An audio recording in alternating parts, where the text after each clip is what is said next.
than 30 years or 26 years. Well, I've been a senator. You haven't done it. And you haven't I done have been a Secretary of State, and I have Your done husband signed NAFTA, which was one of the worst things that ever happened to the manufacturing industry. That is your opinion. You go to New England, you go to Ohio, Pennsylvania, you go anywhere you want, Secretary Clinton, and you will see devastation where manufacturing is down 30, 40, sometimes 50%. NAFTA is the worst trade deal maybe ever signed anywhere, but certainly ever signed in this country. And now you want to approve Trans-Pacific Partnership. You were totally in favor of it. Then you heard what I was saying, how bad it is, and you said, I can't win that debate. But you know that if you did win, you would approve that, and that will be almost as bad as NAFTA. Nothing will ever top NAFTA.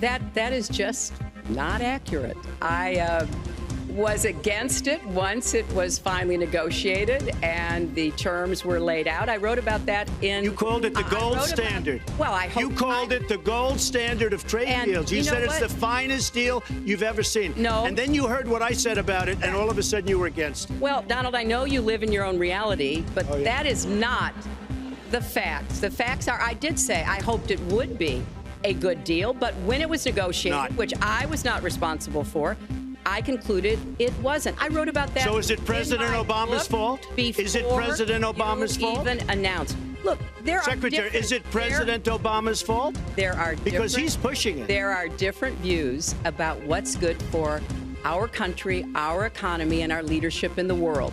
And I think it's important to look at what we need to do to get the economy going again. That's why I said new jobs with rising incomes, investments, not in more tax cuts that would add $5 trillion to the debt. But you have no plan.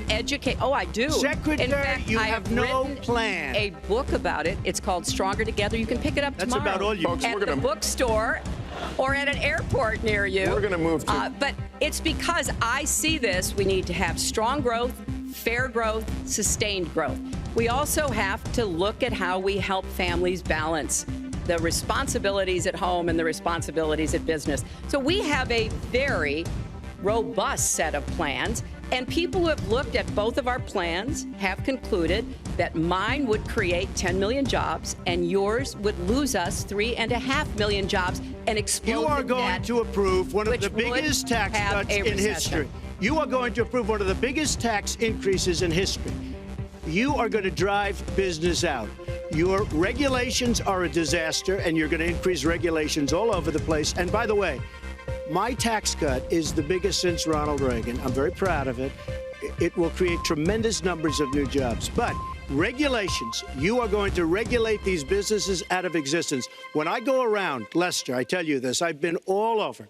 And when I go around, despite the tax cut, the things that business and people like the most is the fact that I'm cutting regulation. You have regulations on top of regulations, and new companies cannot form, and old companies are going out of business, and you want to increase the regulations and make them even worse. I'm going to cut regulations, but I'm going to cut taxes big league, and you're going to raise taxes big league. End of story. Let me get you to pause right there, because we're going to move into the next segment. We're going to talk taxes. That can't be left to stand. Please take 30 seconds. I kind of assumed that there would be a lot of these charges and claims. And so we have taken the homepage of my website, HillaryClinton.com, and we've turned it into a fact checker. So if you want to see in real time what the facts are, please go and take a look. And take a look at mine also, and you'll see. Not add a penny to the debt, and your plans would add $5 trillion to the debt. What I have proposed would cut regulations and streamline them for small businesses. What I have proposed would be paid for by raising taxes on the wealthy, because they have made all the gains in the economy. And I think it's time that the wealthy and corporations paid their fair share to support this country.